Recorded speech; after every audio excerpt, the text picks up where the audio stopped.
welcome back, bitches. Welcome back. Glad you made it. It's not a social production. We're doing it. It's Wednesday, April the 22nd, 2026. Thank you for joining me wherever you're tuning in from, whether it's Canada, the familias, further down south, more of my familias. In the United States of Americas, further down south, Mexico, more of my familias. Viva la raza. Further down south, in the South Americas, of course, Peru, Uruguay, Brazil, Argentina.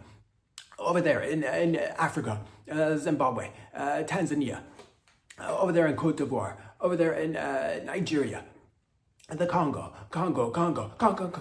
over there in Botswana, hopping and skipping over to Europe, of course, Serbia, over there in Italy, Uzbekistan,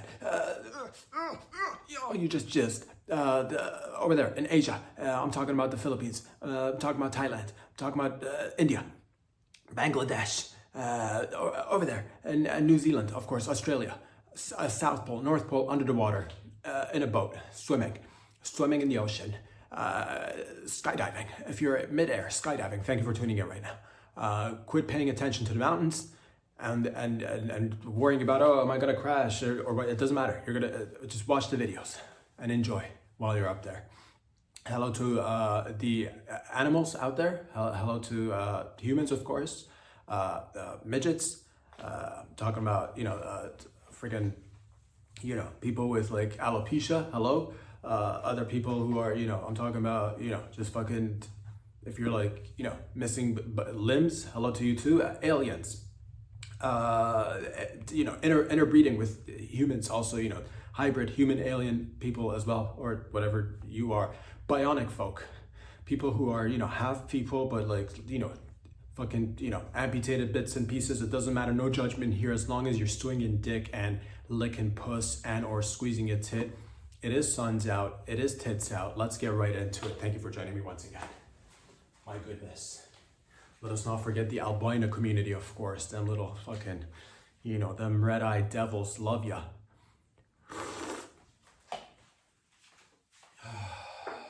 Lots of fun to be had, of course. Let us begin with the heartfelt, emotional, tangible stuff that touches each and every one of us each and every day. And people, if one person's thinking it or one person's going through it, chances are that there's more people out there going through it as well. So thank you. Been listening to the folks out there.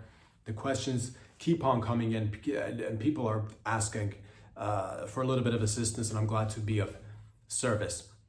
Without further ado, ladies and gentlemen, somebody asked out there, could you give us some male and female power moves? Rob, somebody asked that. Somebody said that. Thank you for the anonymous tip. Just the tip, not the whole thing, please. Power moves, male, female. Let's break it down.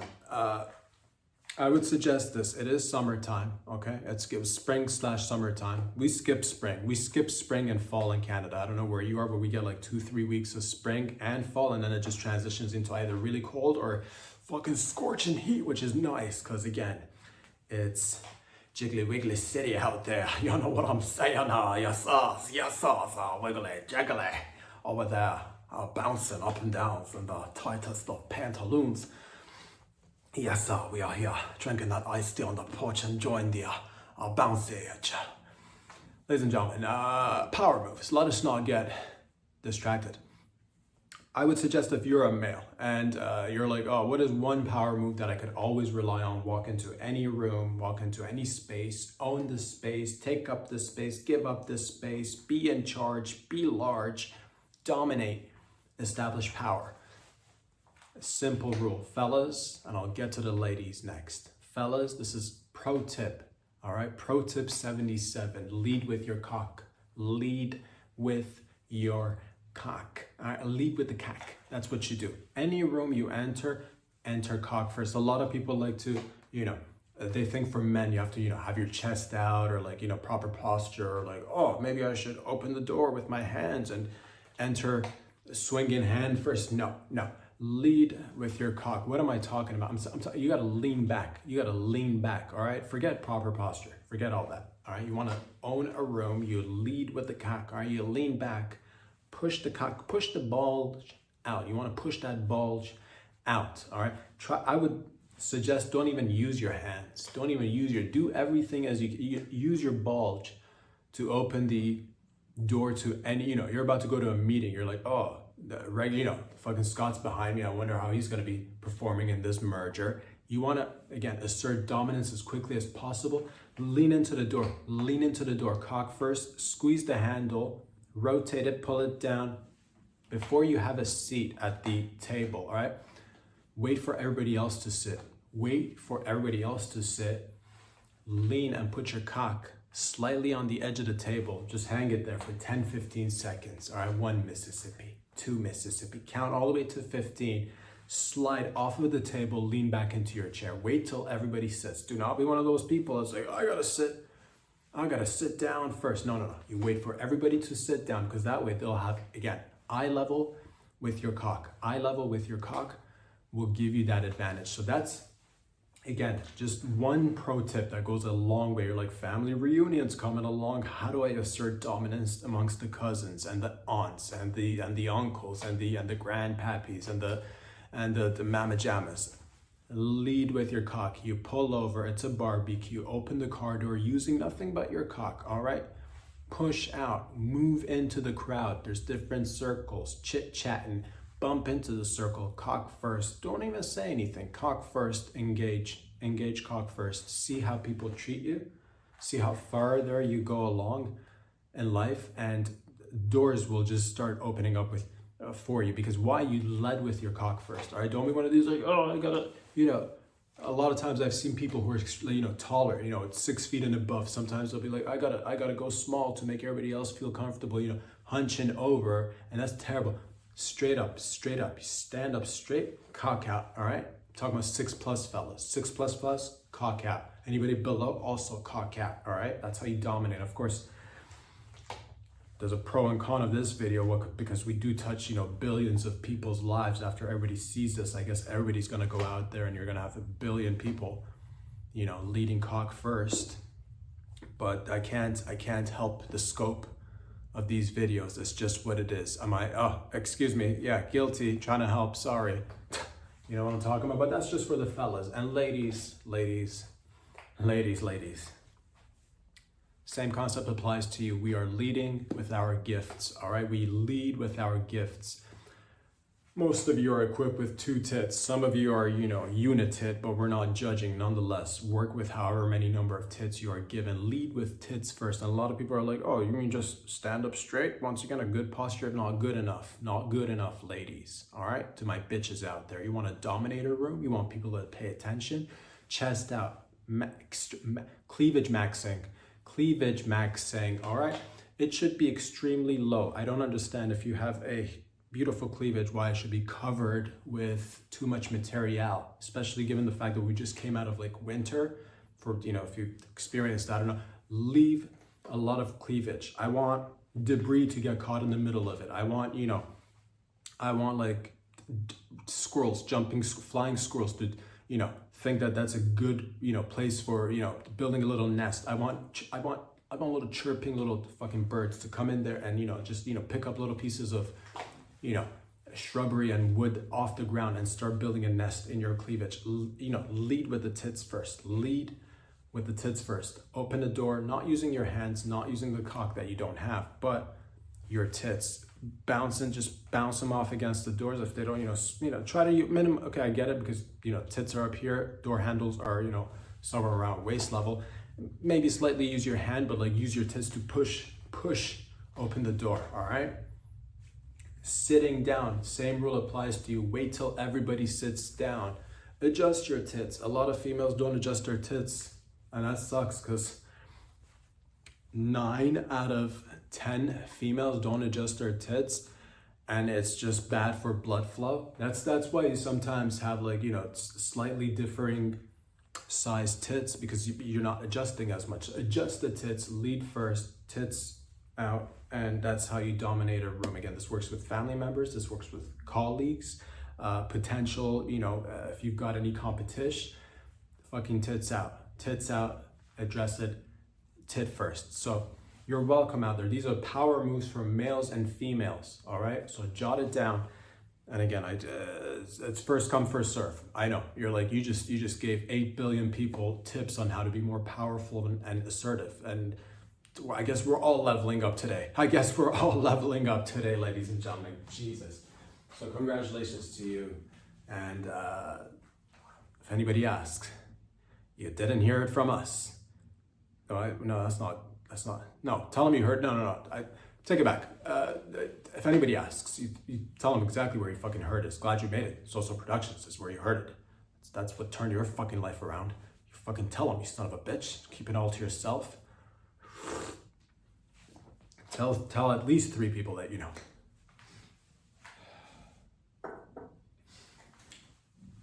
Of course, I do many things out there, and some of it is, of course, podcasting, coming in, creating the content, the comedies. A lot of the activities that I do is not, caught on camera or captured. And I don't do it for I don't do it to, shine light on, my extracurricular activities, because it's just innately, it's just some people are the way they are, and you go out there and help wherever help is needed, and you give assistance to those who need it. Like your boy, no big deal. Others wanna not engage, or when they do engage, they might get out there and fucking blast it. It doesn't matter. But some people are asking like, what are you even talking about? I'm glad you asked. Thank you for pushing me and leaning on this topic so that I open up and tell you some of the extracurricular activities that I engage in. And it's just giving back. It's just giving back. No big deal. I'm not trying to be like, don't look at me and say, man, this guy's giving back a lot. I want you to hopefully get encouraged by this and do your part as well. It's all of us coming together, jizzing as one family. One of the things that I do is, it's simple. What do I do on, when I'm not podcasting? One of the things is I feed the blind and toothless elderly. Yeah, that's what I do in my spare time. Blind, toothless, elderly. I'm talking, 87 plus, toothless, blind. Find a few of them, sit them down on my, sit them down on my lap, hold up their backs. They're frail. I gotta hold them up. They're like babies. They're like old. They're like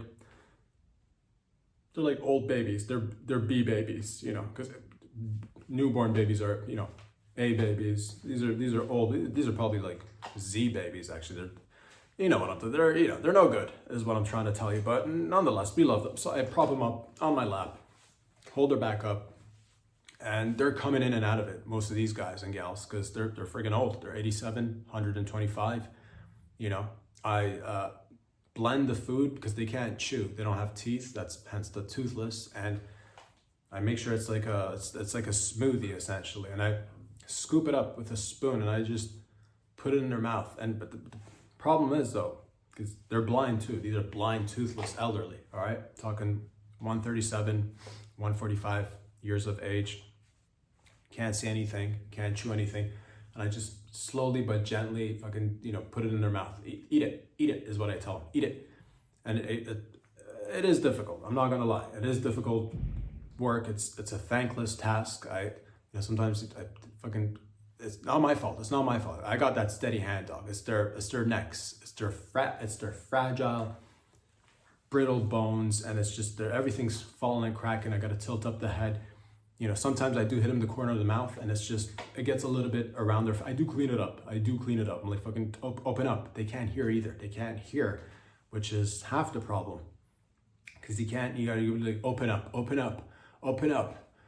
up. And they can't hear. So you gotta just slightly, just kind of, stab them with a spoonful of, mush. And just eat it, you son of a bitch, eat it. And they can't, and once it goes in their mouth, doesn't even require chewing, so I gotta now put down the spoon, grab their head, and move their jaws up and down. It's a whole thing. It is a whole thing. They are, a lot of people are like, why would you do this? They are the elderly. Who cares about them? Who cares about anybody? After a certain age, and what do we just kick them to the curb, Rob? I can't. I'm sorry, I can't. All right, and I hear you. Yeah, they're annoying. They can't see anything. They can't hear anything. Got one tooth. And yeah, they make a huge mess eating, and it's just they're a burden. I get it. I hear you. They are a burden, but so but we got to do our part because they were there for us some time ago, and now the roles may shift. So that's what I do, man. I don't do the whole burping and changing of the diapers. I'm just yeah. There's a whole bunch of other people doing a lot of different stuff. This is just what I do. I hope this encourages you. I know you're like, man, they're disgusting. You're so brave, Rob. Thank you. I know, you said it. I was just, whatever. I don't care, dog. I mean, I'm not one of these fucking, I don't have any problems with a little bit of, I'm sloppy myself. I like it sloppy. I like it messy. I'm not the cleanest eater or whatever. Sometimes fucking sauce gets on your shirt or your chin, whatever. No big deal. So it's just another person. You're just helping each other out. No big deal. But that's just some of the stuff that I do on the side. And that's when I'm not, and when I'm not doing that, and you're like, what else do you do anything else? Glad you asked. Again, you've twisted my arm, you've put me in a corner, you forced me to come forward with this information. I take no pride in doing this sort of activity, but must be said, I suppose. I do rescue child soldiers. I do, in my spare time. Rescuing child soldiers in all regions of the world. My favorite is, of course, Africa, because it doesn't, other places, do I, Asia, Europe, Eastern Europe. Do I rescue child soldiers over there as well? Sometimes, if need be. But my favorite place is, of course, the motherland. Africa, I do travel sometimes. I go there, try to scout the place, see if there are any child soldiers.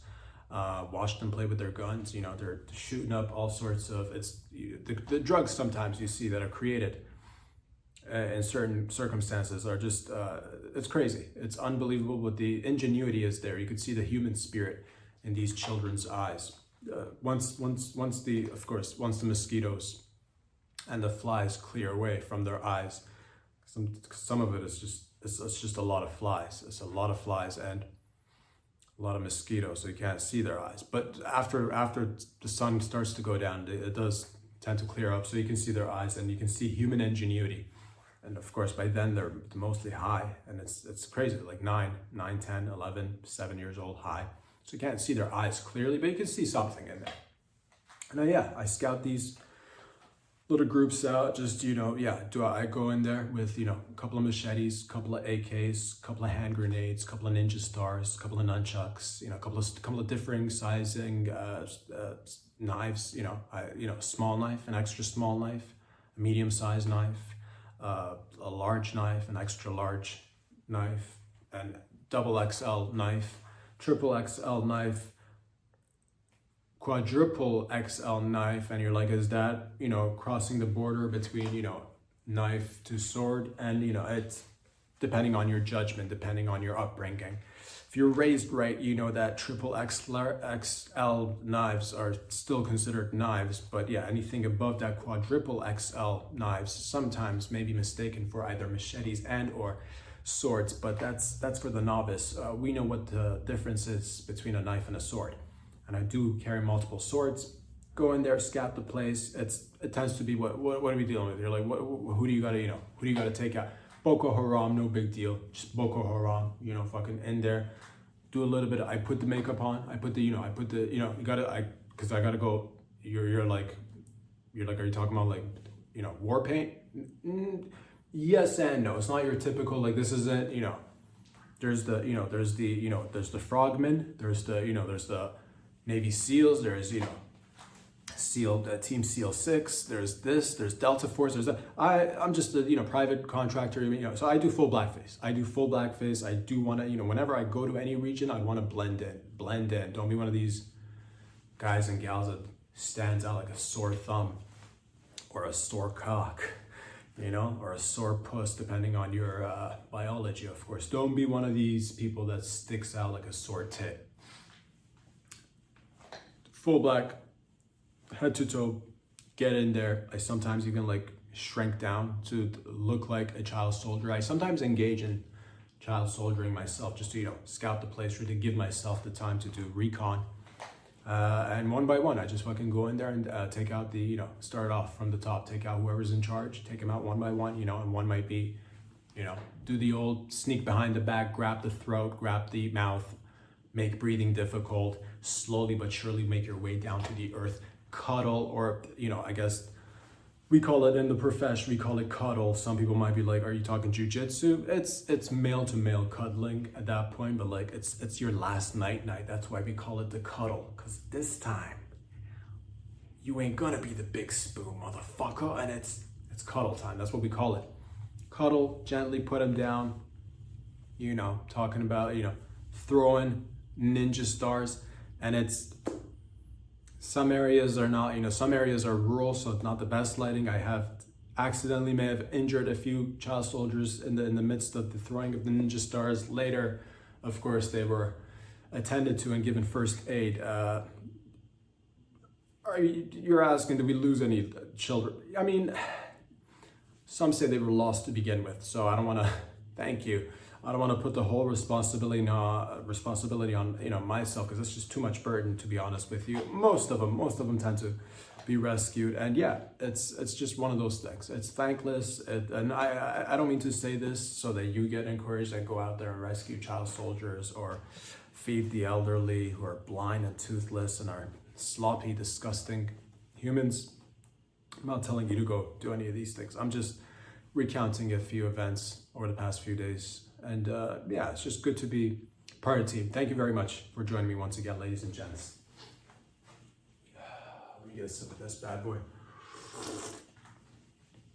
Sometimes what I like to do is when I'm rescuing the child soldiers, we're working with tech that nobody's ever seen, right? We're working with tech, and sometimes I just reduce down to the size of the mosquitoes in their eyes, and I just get in there and I just like whisper, wishful, just hopeful comments. Like, you're gonna get out of here. You're gonna get out of here.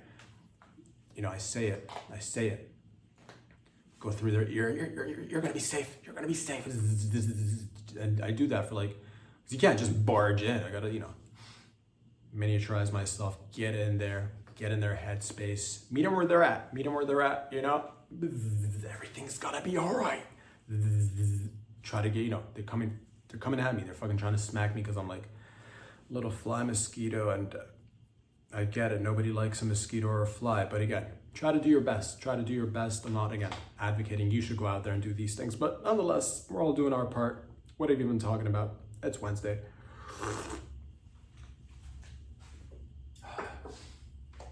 Now, I got with a group of scientists over the past few years, and we've been working on something that's going to excite a lot of you.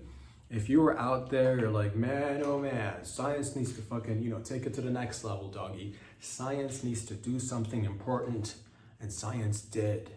I got involved with a bunch of scientists from all around the world. Together, we came up with a nasal spray, ladies and gentlemen, a nasal spray. Scientists have created a nasal spray, which only takes 2 little squirts. You squirt it, 2 little squirts into the nostrils of the mouse, and the mouse, wait for it, gets a boost in memory. We're doing this with mice right now. We are boosting memory in mice through a nasal spray. It helps reduce inflammation in aging mice, and their brains get inflammation as they age, and it sucks because they start losing track of where they place their keys, who their family members are, where was the last piece of cheese that they ate, when was the last time they fucked. They start losing all these memories. So we decided to create a nasal spray for the mice to help them lower their brain inflammation, and it's actually restoring their memories. These mice are now, I'm telling you right now, we've heard so many terrible stories about mice who just, went through life aging normally, regularly, first few years they're fucking, pumping, humping and dumping and pumping and sucking and fucking and making little mice babies. But then age starts to creep up, and again, the mind is the first thing to go in mice, or if not the first, it's one of the things to eventually start going. And once that starts to kick in, oh man, I'm telling you, you see beautiful families of mice falling apart, because the elder male and female are no longer capable of keeping things in order.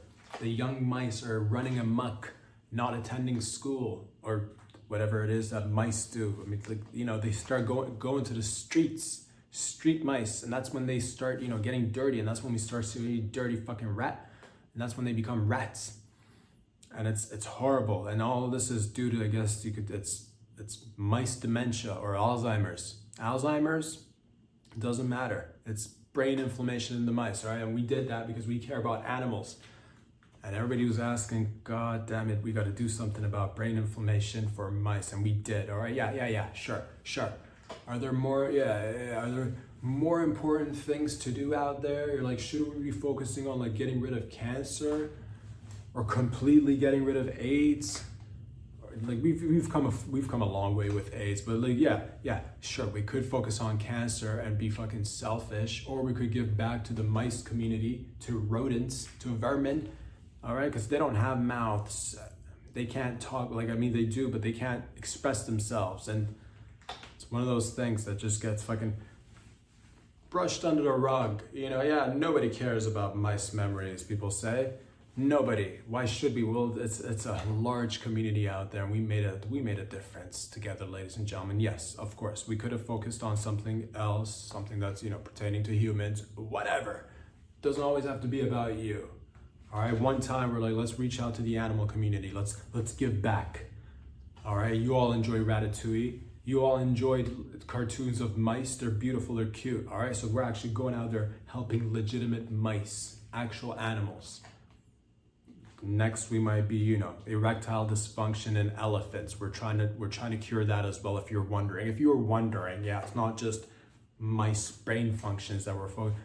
Try giving an elephant who's suffering from ED something that'll cure the ED. You think it's easy? You know how long it took us to get just regular human ED under control? You know how many long hours of man hours, woman hours spent digging for answers, scratching the heads to come up with answers, playing with each other's genitalia, researching in different parts of the world, you know. And then you think it's easy to just if you got a Viagra for a human, you might be able to give it to an elephant. It's not as simple as that. It's fine-tuning the quantity of how much Viagra to give to the elephant, all right, and how long will it last.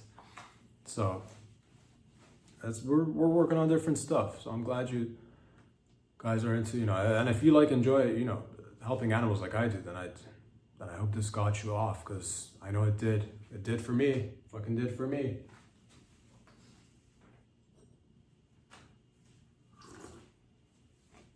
On a sad note, and I'm disappointed to bring this news to you guys. This story breaks my heart in so many ways, but some people also say, you know, you can't break what's been broken, son. Ha! You can't break the broken. There you go.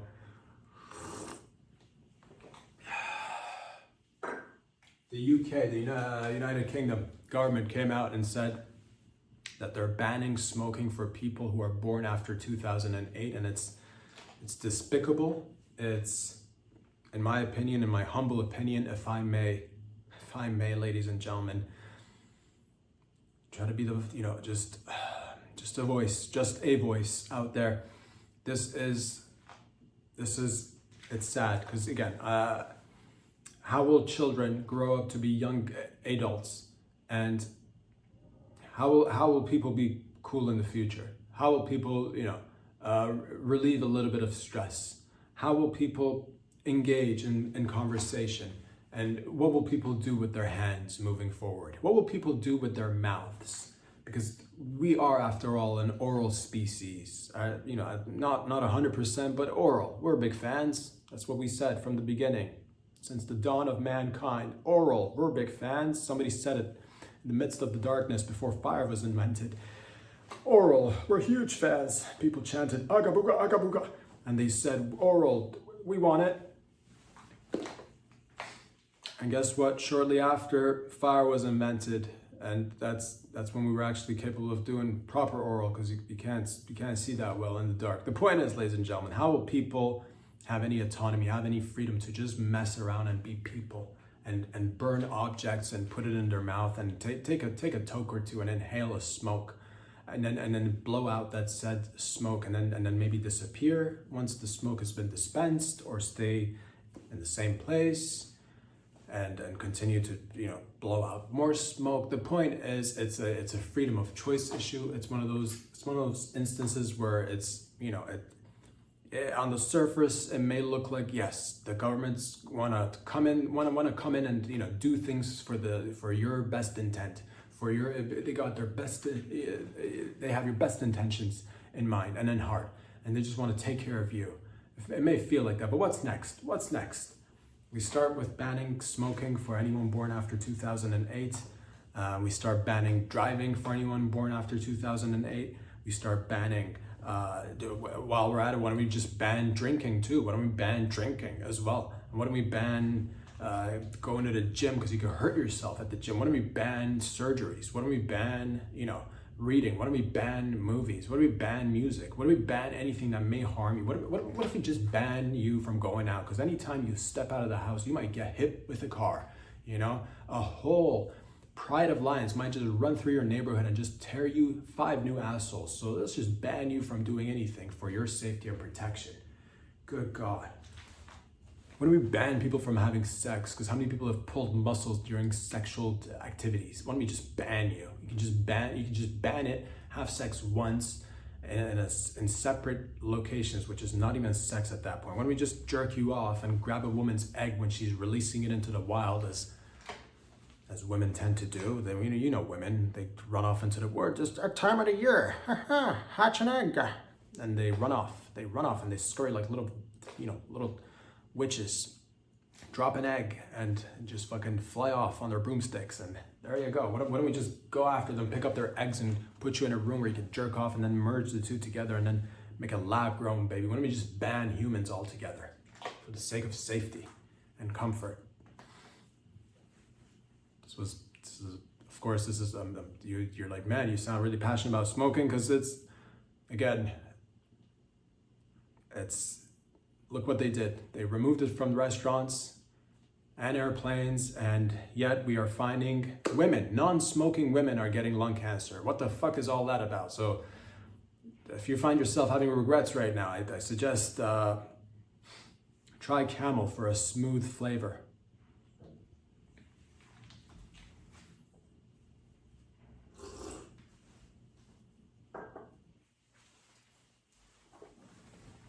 Southern Poverty Law Center is in Alabama, if I'm not mistaken.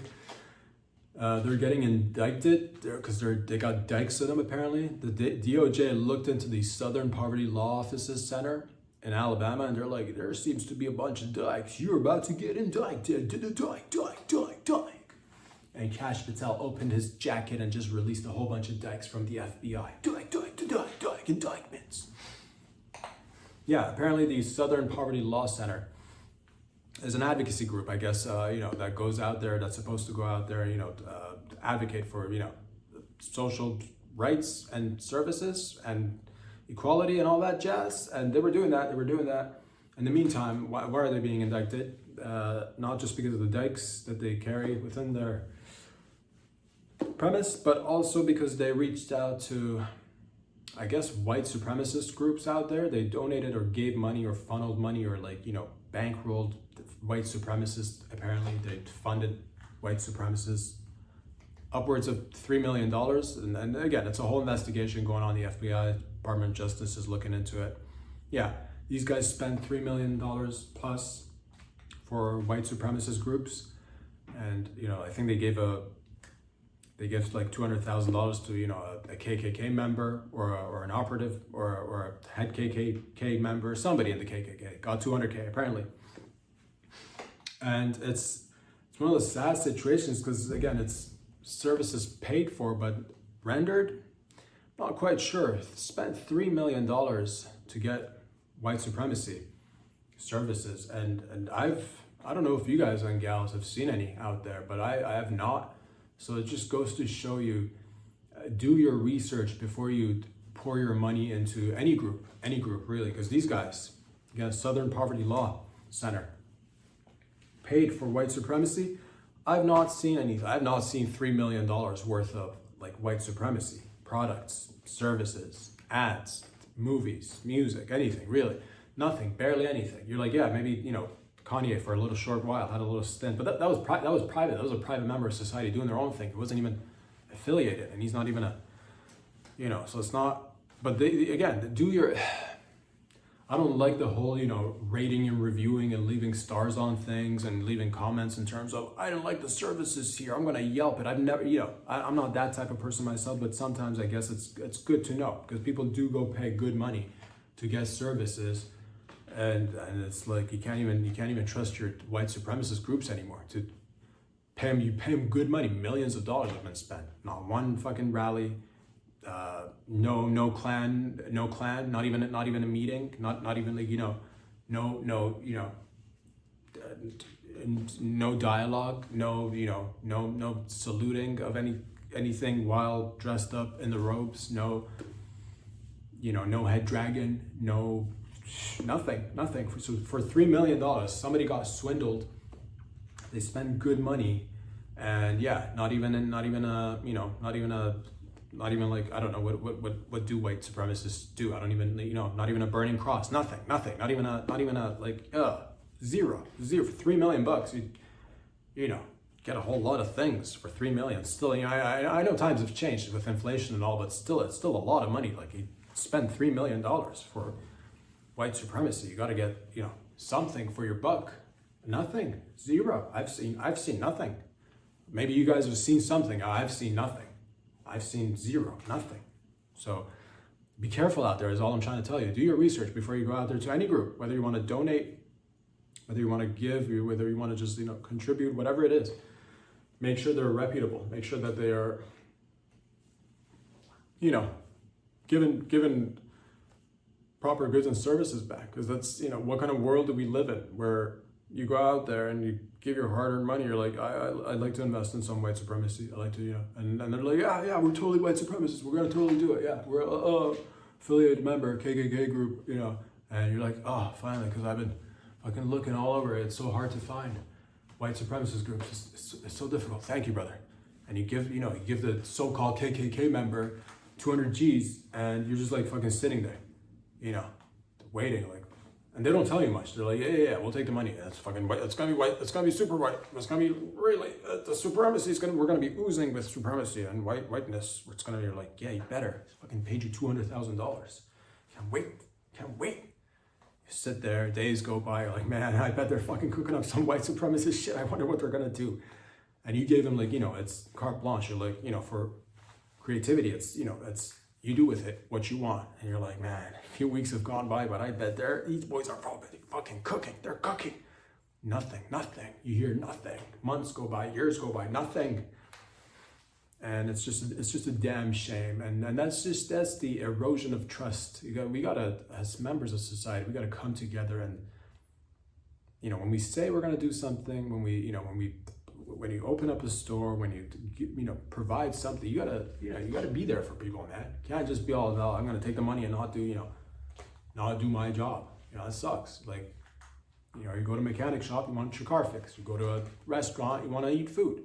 Go to a white supremacist, you're gonna want, fucking something. I don't know what, but like something. Again, I'm not involved, but that's why you go there. Again, shooting themselves in the foot, losing public trust, and it's whatever. Be careful how you spend your money out there is all I'm saying. Okay, make sure they're reputable, please.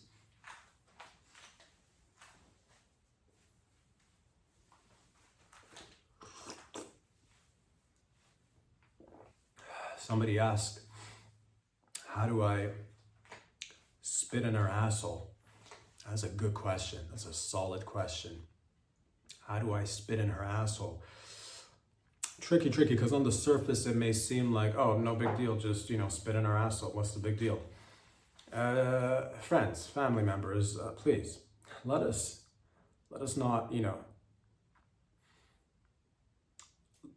it's easy to have hubris when a task is seemingly easy on the surface, but oftentimes many men and women have attempted to spit in the asshole, but landed anywhere but the asshole. And it sucks. It's a sad reality. Not many people want to discuss it. 87% apparently. This is due to we did our own research and study. We looked into it. 87% of the population who's ever attempted to spit in the asshole has not been successful, but they lie. When asked about it, they say, oh yeah, I spit in her asshole, totally got it in. No big, but 87 when we surveyed and when we cold called. And these were some of the coldest calls. I'm talking about we had to move to Antarctica, fucking, just naked out there, trying to fucking, bad reception too. These calls were fucking cold, son, I'm telling you. Half the team lost their nips to frostbite, but that's not something you can be helped with. It's just something you do. Nobody, tells you about the dangers of cold calling, but you know what you're getting yourself into. The point is, we made those calls, despite the barriers, despite the polar bears who attacked 2 members of our team who got slaughtered by these goddamn polar bears, despite the fact that we had to give up our whole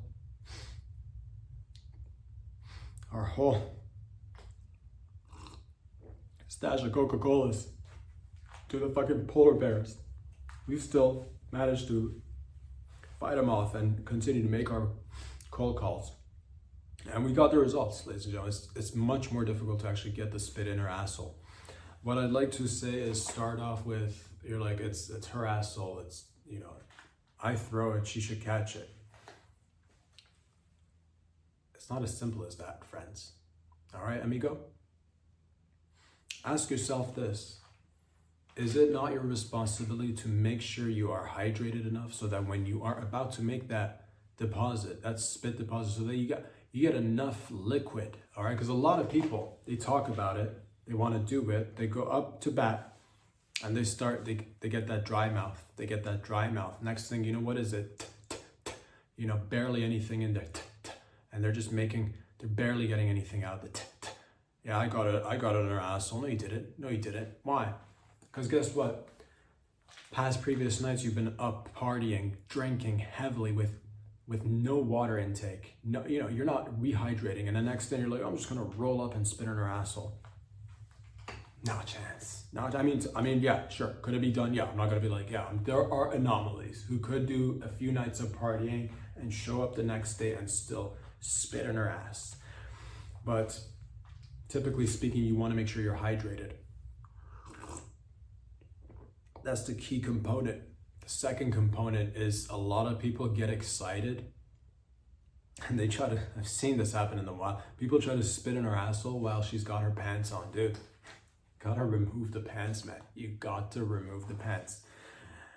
And while you're at it, remove the panties as well. Again, panties, it could seep through and get, but you don't know unless it's see-through. And even then, it's still a layer of material that you're working with.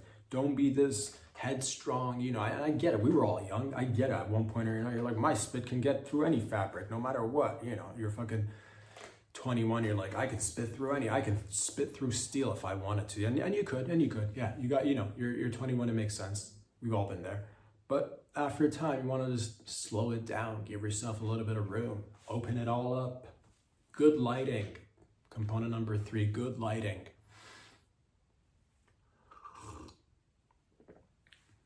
This is, going back to, again, we loved oral from the beginning, as I mentioned earlier in the podcast. We liked oral from the dawn of man. That was one of the reasons we came up with fire. And the second most important reason was how to spit in her asshole. Because people were, Neanderthals and humans, Homo sapiens, homos, interacting with one another, trying to spit in her asshole in the evening, and it was extremely dark. Just stars, nothing but darkness and stars, no light pollution, and they were trying to spit in her asshole, and they couldn't. And they're like, we gotta make it so that we can spit in our asshole in the evening. And they say necessity is the mother of invention, or at least a father of invention. Necessity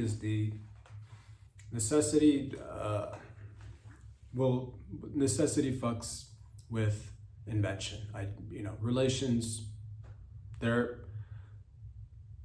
heterosexual relations between necessity and invention, and that's why we invented fire. But that was to, again, aid us in our desire to spit in our asshole.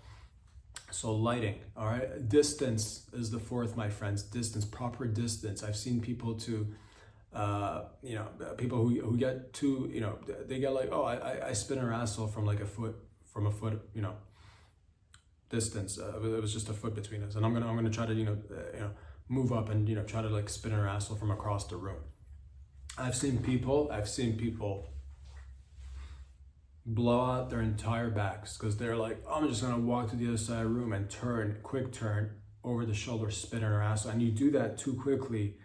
There's far too much distance between you. You slip, fall, crack your neck, break your bones. You're dead now. You're dead now because you're like, if I can spit in her asshole from a foot, I can probably spit in her asshole from the from across the room. And you again, yeah, anomalies do exist.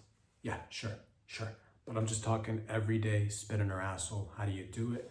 You do it with dedication. You do it with good lighting, proper hydration, a safe distance. All right, making sure the opening is actually open, fellas. All right, and ladies, making sure it's actually open. A lot of people get excited, want to make the deposit prior to the vault opening. You gotta make sure it's open. Otherwise, it's just landing in and around it. In and around is not the same as inside. Okay, big difference. Not talking about amateur hour where it's close enough. It's not inside, is it? It's not inside, is it? Okay, be truthful, be honest with yourself, and it's again not a competition. Keep working on it, keep cracking it, keep at it, and you'll eventually get to spit in her asshole properly like a gentleman and or a lady, depending on, it's an asshole. The question came in is, how could I spit in her asshole? You could reverse this. It could work for fellas too. So it doesn't have to be just her asshole. But the question came in, how do I spit in her asshole? And I hope this helps. Again, if you can leave a comment, if you have any experience doing this, if you've seen the results, if you're on the journey as well, please make sure to share your experiences. Just one family doing it all together.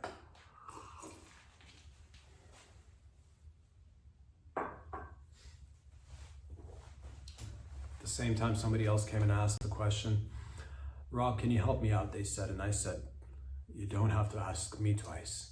You know me and the desire, the love of assisting and serving. Yes, of course I'll help. What is it?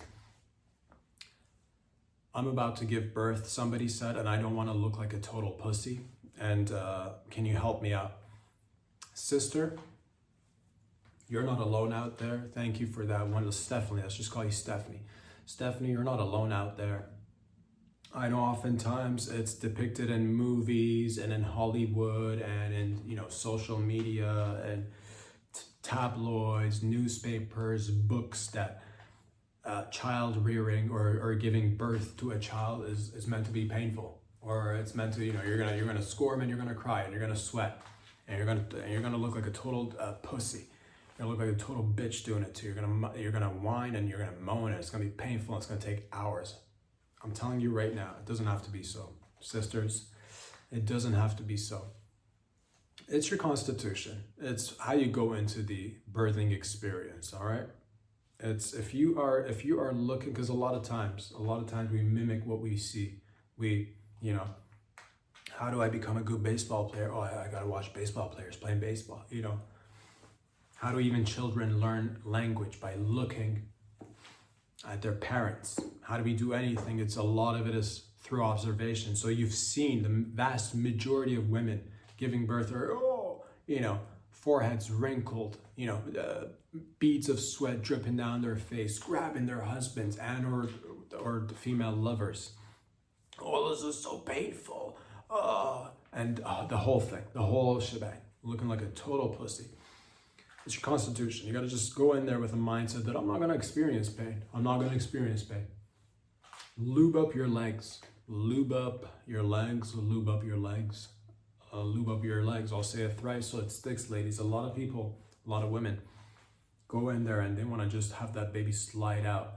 Sure, your insides are wet, ladies, but the landing strip, the legs where the baby comes and slides out of, lube it up, all right? Listen to your favorite songs during childbirth, all right? You can do this alone. You don't need a whole bunch of people around you. I gotta make an appointment with the doctor and I gotta buy a hospital. No, you don't. Walk into the woods, Rest one hand on a tree, lean back, pop it out. Lean back, pop it out, right? Right there. Hand on a tree, lean back, pop it out. Look to nature for answers that are right in front of you. Animals walk and give birth. Or sure, do their knees get a little wobbly? Yeah. You've seen deer walking with their frail little legs, wobble, wobble, wobble, baby out, You see this all the time. Animals giving birth in nature by themselves. And you can do it too. And it doesn't have to be this whole thing. And I'll give you another example of how it's like a child when they bump their leg. When a young child falls down and trips, and they look up to the parent without having any expression of their own, without they're first looking for how you respond. And if the parent goes, oh no, little Jimmy fell down. Oh no, are you okay, little Jimmy? Little Jimmy's gonna start crying. But what if you start smiling? Like, there you go, little Jimmy. How does that feel? And little Jimmy's smiling now. He's gonna be a strong young boy and grow up to be even a stronger young man. Same thing with the females, all right? You're like, oh, I've seen images of other women crying and looking like a total bitch. I guess this is gonna be painful. It doesn't have to be, sister. It doesn't have to be, okay? Again, constitution, mindset, a little bit of lube, find a tree, lean on it, right there, it's out. Does it literally 5 minutes, okay? Forget this whole ordeal of I gotta put my legs up in the air. Legs are meant to be on the ground, all right? Whoever's trying to tell you should put your legs up is low-key in the big, put your leg up business, putting your leg up business, that whole industry. Don't get me started. So relax. It doesn't have to be the end of the world. Fucking ease through it, lube up your legs, lean back, and no, you don't need to call no one. You don't need to even wait for your water to break. A lot of people are like, just go in a little bit early. Once you know the baby's almost due, you just fucking squat down a little bit, push it out, water and all. Bring the baby out with the water. Keep the water. Why do we always have to break the water? Keep the baby and the water together for a little while. Why? What is this continuous, insisting upon, you got to break the water first? Do you? I don't think so.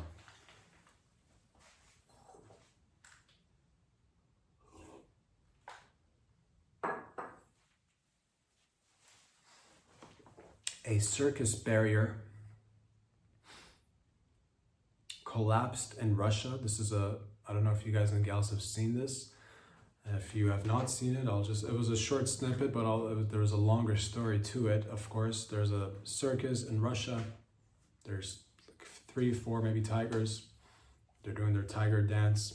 They're doing their tiger activities for the crowd. The stage has got a barrier. The barrier collapses. The tiger pounce into the crowd, and what followed after was devastating, but not surprising. The tigers could be heard saying, we don't want no more communist regime to dictate us how we are going to be tigers.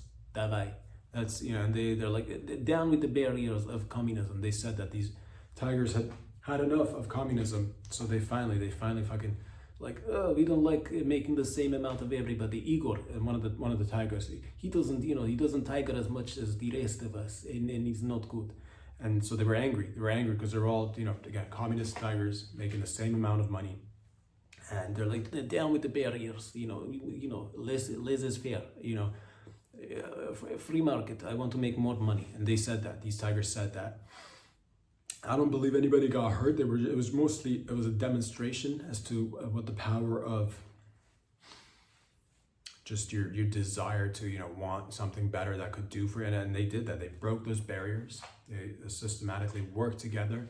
No hands, no feet, but somehow managed to collapse this sophisticated communist circus barrier. And we want to make dollars, not whatever, Russian currency is. And they said that. They're like, we don't want to, have a ceiling. We'd like to be able to make more. And they said that's crazy, but these tigers said that we don't like to, everybody drive the same car. Everybody looks the same. Everybody dresses the same. Everybody listens to the same music. Everybody, and it's For some it works. For some, I guess it works. But most people, you want to be able to have like limitless ceiling. That's what the tigers. I said enough to the ceiling, enough to the barriers, enough to the down with the barriers of communism, and they broke free.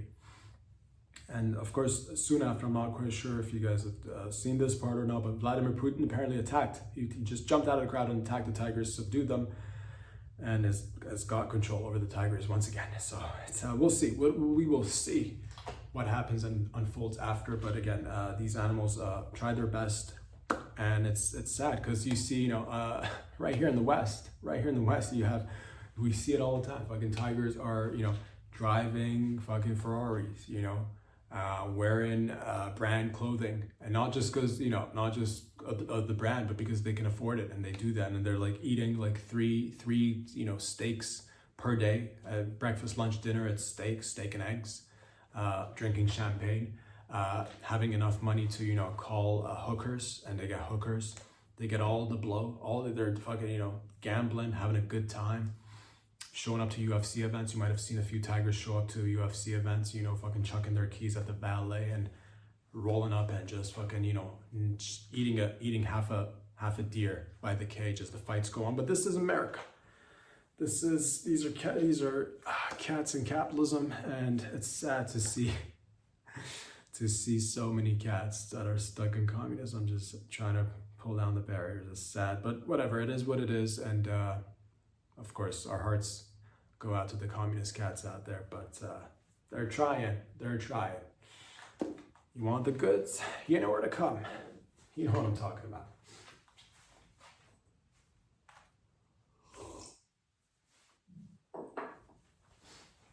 Phil's Coffee, I heard about this. It's a coffee chain, and not just California. I believe they got a lot of stores, maybe around 60 stores from what I recall. 60 stores across California and in Chicago. I'm not sure if they're anywhere else or not, but ever since they opened up their businesses, Phil's, I guess went ahead and put up pride flags in the stores. They put up the gay flags, the pride flags in the stores.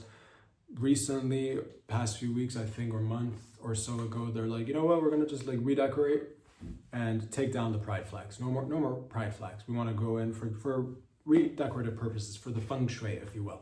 We're gonna take out the pride flags, still the same coffee, same establishment, just like no pride flags.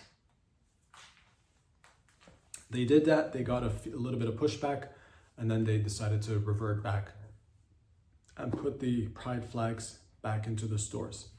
And we here at Phil's Coffee just want to say, after examining everything that just happened, we are proud to say that at Phil's Coffee, we are putting the anal back in coffee, okay?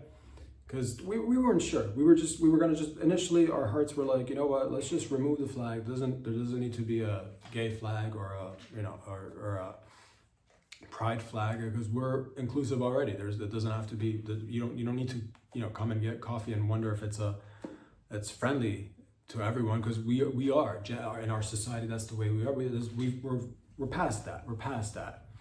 And in a sense, by claiming one group, you're kind of discriminating against other groups. And because if we put up a pride flag, we thought to ourselves, if we put up a pride flag, how would straight people or other people who don't, engage or associate or identify as people encompassed by the pride flag umbrella? What about straight folk? Should we put up a straight flag in the coffee shop so as to not confuse straight, because we don't want it to just be for gay people or anybody in the pride or the alphabet community. It's everybody. We thought we might have to go and put a straight flag.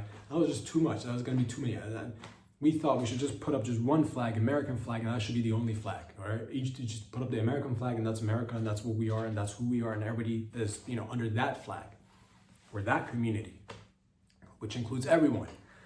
But then we're like, so it was a whole thing. But then we got pushback because we took down the gay flag, and then people were like, oh, I'm come here to get some coffee. Now I don't know if you guys, do anal in this joint or not. And it confused a lot of people. It confused a whole lot of people. Like at least 2-3 people got upset. And that's a whole lot of people. And so we decided to bring back the flag and bring back the anal too. And this time with more anal, emphasis on the anal. I'm talking dick to dick, anal to anal. You get in Phil's Coffee now, the baristas and the baristas and baristas and is there a difference between a male barista and a barista?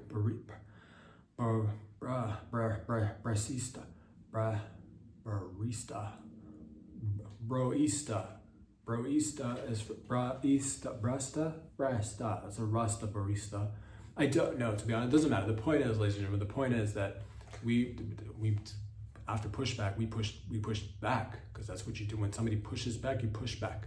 When somebody pops it and pushes it, when somebody pops it up, when it's face down, ass up, push back, you get behind it. Once you're faced with pushback, the polite thing in society is to push back against the. You want more. The old saying goes, more cushion for the pushing. So if you push back and it's nice, and so you got fucking hands on deck, both sides, grab the hips and push back. So we got pushback, right? This is Phil's Coffee is fucking pushback city. You know what I'm talking about? Fucking right there. So fucking right there. Fucking pushback right there. So we want to just clear the air.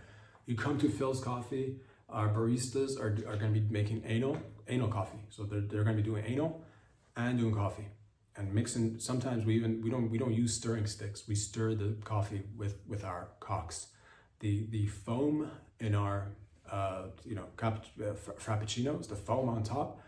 We got lesbians squirting and queefing. So because you could go to Starbucks or you could go to Tim's. You could go to Tim's and get regular coffee with God knows what kind of non-anal procedure. But you come to Phil's. And it is anal, beads. It's same sex. It's different sex. It's no sex. It's all the sex. And it's you might not even get any coffee, but you make sure you come to Phil's. You're gonna have a good time. All right, you come to Phil's. You may or may not get coffee, but you will get anal. You'll get anal. All right, and that's Phil's, and it's a statement we stand behind, and we're never gonna stop. We're never gonna stop because the confusion is just too much. Take down the flag. It just throws people off. The whole entire community will just walk in and be like, "What the hell is this? What is this place?" And we're a coffee shop, sir. What is this? Where am I? And people is just we've seen, and in a short time span, we saw how the pulling of that one string could just unravel the whole community, and it's devastating. So we put a stop to it, and we pushed back on the pushback. So remember, at Phil's, we put the anal back in coffee.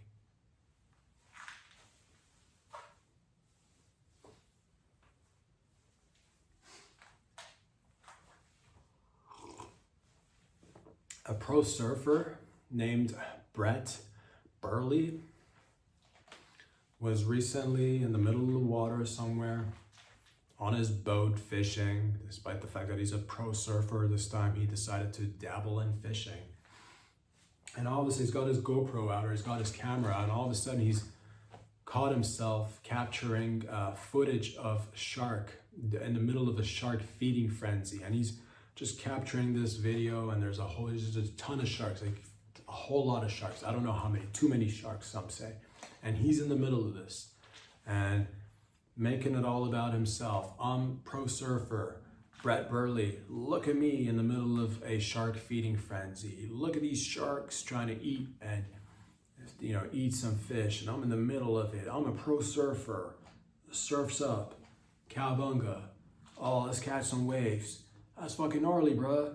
All that. And it's like, dude, leave the sharks be, all right? Not everything needs to be, again, going back and discussing what I said earlier, I do a lot myself. I don't record everything. I don't go out there and make a thing out of, every little instant. Yeah, you got caught in the middle of a shark feeding frenzy, Brett. You're a pro surfer. We get it, dog. We get it. When it comes to puss, you clear it up. We get it. Look at me in the middle of the feeding frenzy with the sharks. And the bitches were losing their mind. Like, oh my God, it's Brett. It's Brett Burley. Brett Burley in the middle of the shark feeding frenzy. He's like, bitches love Brett because he gets that shark feeding frenzy going. And it's just like, yo, you know, I don't, have there been instances where I was stuck in different animals doing, feeding frenzies? Happens like 3 times a week to your boy, but I don't go out there and like start, uploading and making a whole thing just this morning.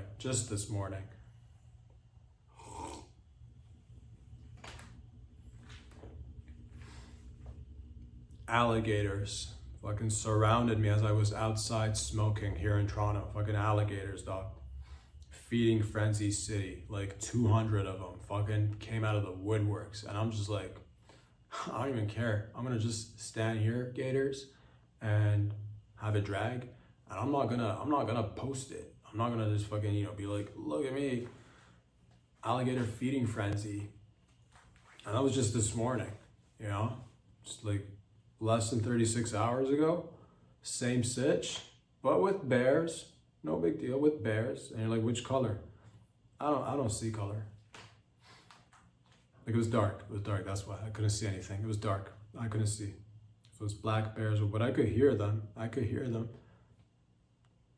57 from what I gather. And that was just me putting my ear to, and then they're like, oh, we're bears. We're having a feeding frenzy.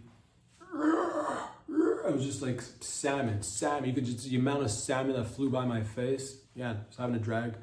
Like, do I record this or, upload? No. It's like, I'm just gonna let the bears bear, just gonna let the gators gator, dog. And that's what it was. Some people, again, Brett Burley, pro surfer, whatever, dog.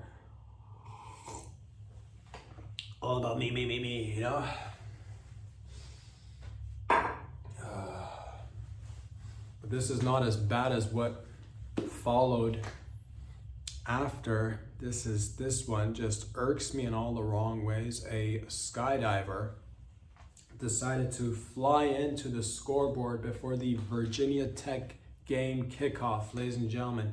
This skydiver, this selfish, conceited, just egotistical skydiver. And we know skydivers, probably the most selfish people out there, probably. Look at me. I'm gonna get a parachute when they're like children who are not having any parachutes, and they're like, oh, I'm gonna go just blow up this. I'm gonna stretch out this parachute. They'll say that, filthy animals. I'm gonna stretch out this parachute on the weekend, and there's like there's a baby just fucking crying in the corner. Give me a parachute. I'm a baby, and it's sad. And this selfish skydiver just fucking, there's a game about to kickoff, about to be kicked off. And I think it was football. And this selfish, skydiver decided to just ruin the entire game by flying into the scoreboard and getting everybody to pay attention to him. And I'm not sure if firefighters had to get him down. I saw a large ladder. Some people had to assist him. He eventually got down. But what was his aim? What was his goal? It was it's anti-American because it's anti-football, and if it's anti-football, it means it's anti-bacon because football is made of pigskin, and if it's anti-pigskin, it's probably a fucking terrorist cell, is what I'm trying to tell you. This is where the buck stops, right here. We draw the line right here. You dirty, filthy, disgusting, selfish, I'm gonna ruin everything by flying into the scoreboard. You can score all the goals you want. You're never gonna be able to track how many touchdowns you've had. I'm gonna ruin football. This motherfucker said that to himself. Not many people heard it, but actions speak louder than words. Flew into the scoreboard, trying to just break people's hearts, and the community stood up and enjoyed the football game. All right, because guess what? Our scoreboards are sturdy. They're not gonna just come down with one fucking selfish parachuter out there. So to my familia out there, keep on playing the footy ball. Do not let naysayers or haters get in your way, no matter how many of them may or may not skydive and parachute into our scoreboards. We will continue to blow that whistle, and by that I mean we will continue to, well, I think that just, we will impregnate and procreate is what I meant to say. Somehow blowing the whistle seemed more appropriate because of the whole football thing, but it is more so about creating babies than more than anything, really. So there you go. Skydiver tried his best, but nah, we said not today.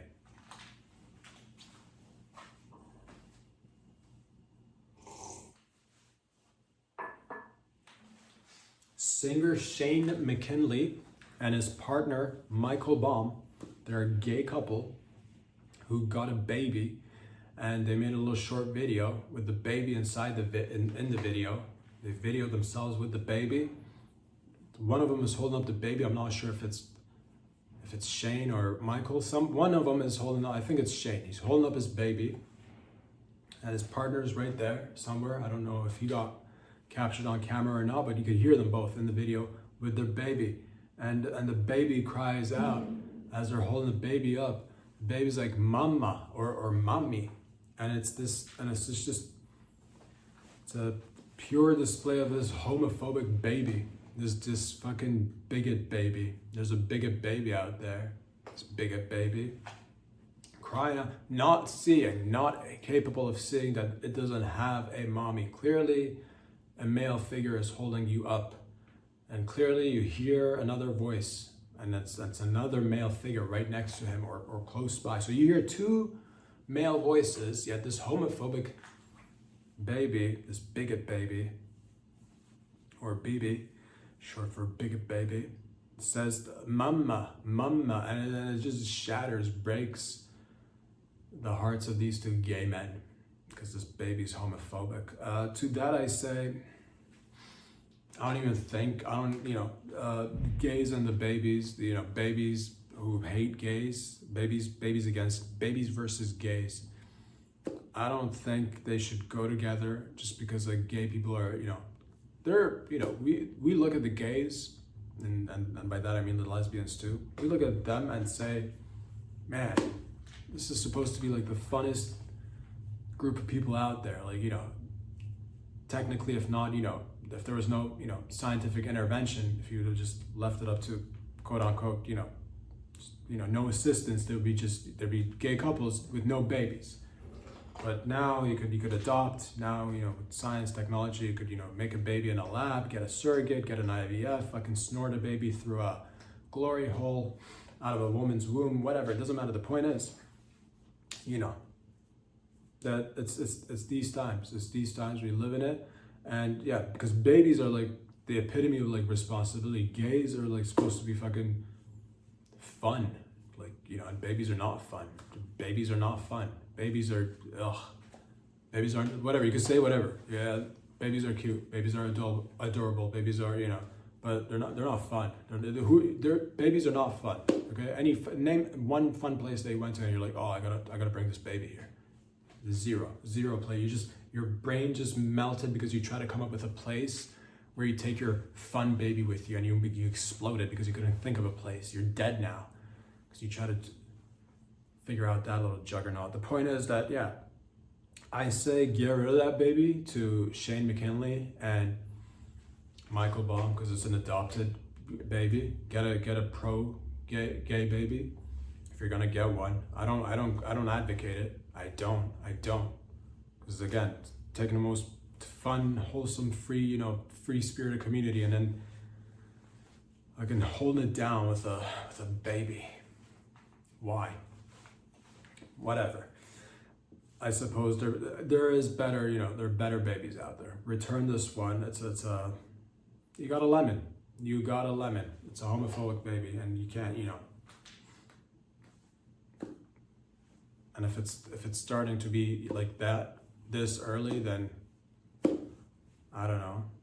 I guess you could try your best to raise him and, you know, get him to change his mind, but who knows? Who knows with this baby? So that's homophobic baby versus gay couple out there.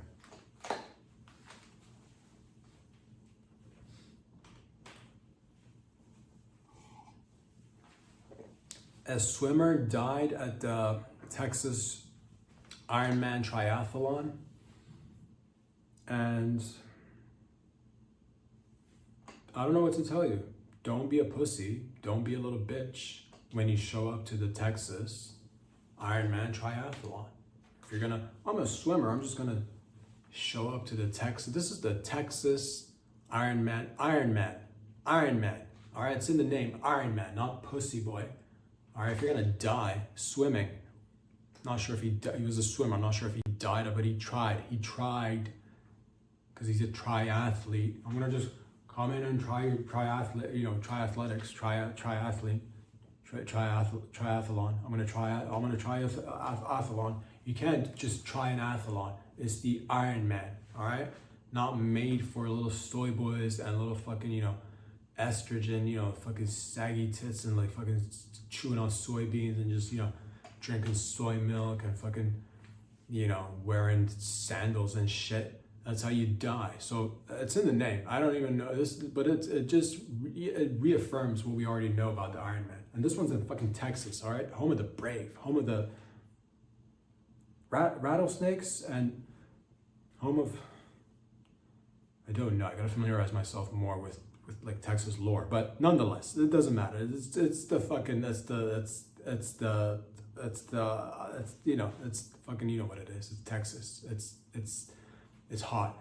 It's filled with rattlesnakes and scorpions, I assume, and tumbleweed, which is my favorite, and it's fucking hardcore shit. It's the last, you know, stand. It's the you know what it is. It's fucking it's Iron Man. All right, it's not, you know, soft, you know, malleable metals, man. It's Iron Man. It's not, you know, wet fluid, man. It's Iron Man. It's not, you know, silly dough puttied, man. It's Iron Man. All right.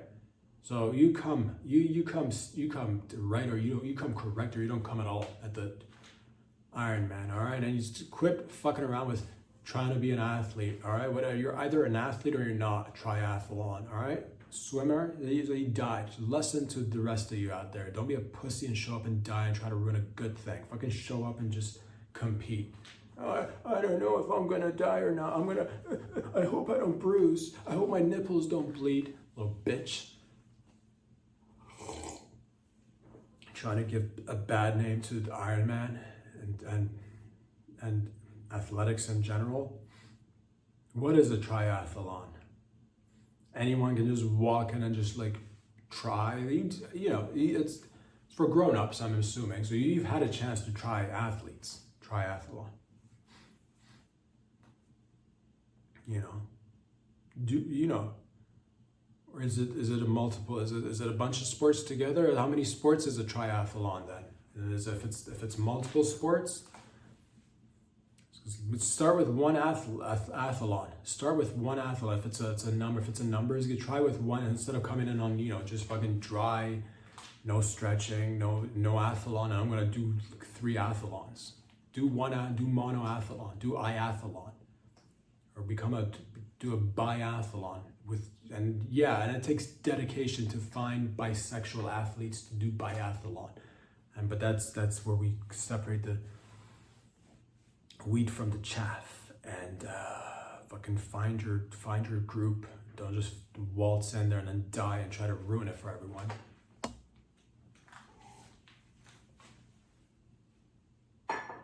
Iron Man. It's for strong men and women. I don't even think we include women in it because it's called Iron Man, to be honest with you. This one is probably a tranny athlete who just passed out and died. Oh, I'm in the middle of transitioning. You're dead. You're dead. Trans athlete, you're dead. This one, I'm gonna, you know, the Chinese, I love the Chinese, but sometimes, you know, with intellectual property, they just don't give a fuck, whether it's like iPhone or Nike or whatever. And yeah, sure, we get, you know, we get a good deal on labor, and yeah, there's some people who might, fucking jump off a building trying to, construct whatever, because they're getting paid like pennies to the dollar. It doesn't matter. The point is, they don't care about intellectual property. And that's what I found. At all. Because they just came with an EV maker, a Chinese EV maker. Went ahead and patented toilets in the car. Toilets where you can take a shit in the car. They patented. I'm pretty sure, I don't know when, I didn't even bother to look it up, but I'm pretty sure I've actually come up with removing all the seats in the world and replacing them with toilets. This is, whatever, I guess. But I'm not in the scarcity mindset. I said, but I'm just glad to see at least somebody went ahead with money and like resources and made this finally the change we need. Yeah, I said remove all regular seats, couches, love seats, dining chairs, any chairs for your computer, fucking, office chair, remove all of them. All chairs, as I said, should be replaced with toilets, because you never know. You never know when you're gonna have to go in, and how many people have had to excuse themselves, leave the room, get up and like lose out on conversation, on promotions, on proposals, on whatever. And when you come back, you're like, oh, where are we going? We're all going to Jamaica. I don't know where you're going, but you weren't here when we decided to go and do a whole Jamaica trip. And then you guess what? You're not going to Jamaica now, because you fucking had to go to the shitter all the way down the hall, and you weren't there. Oh, what did I miss? Johnny just got a raise. Oh, why did Johnny get a raise? Because he took a trip to go to the shitter down the hall again.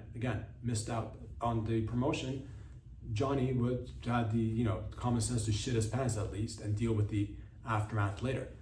Whereas I said, replace all the chairs, remove them with toilets. And in the cars, I guess, is the first place we're gonna get it. This makes perfect sense. This is great. Many people out there, always, they have to, pull over, find a establishment that has a bathroom, go out there, sit in the dirty, disgusting toilet that's been touched by 1,000 different asses. There's, shit and piss all over the seat. Hopefully it's been wiped somewhat, and then you still gotta wipe it down yourself a little bit as well.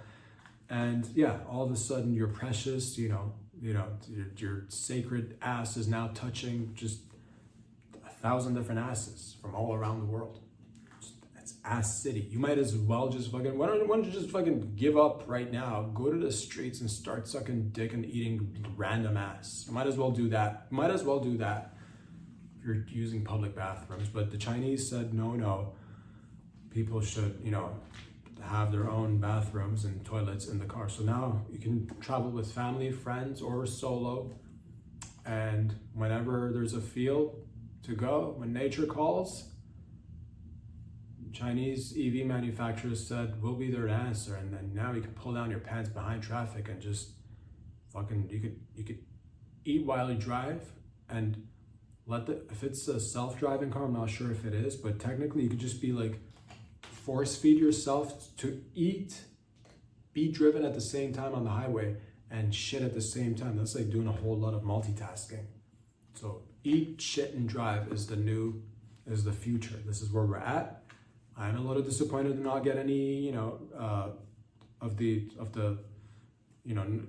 stock, no shares in the company. I'm a little disappointed, but in the grand scheme of things, I'm of a growth mindset, and as long as the idea gets implemented, I suppose we're all winning. Until next time, ladies and gentlemen, peace out. Get out of here.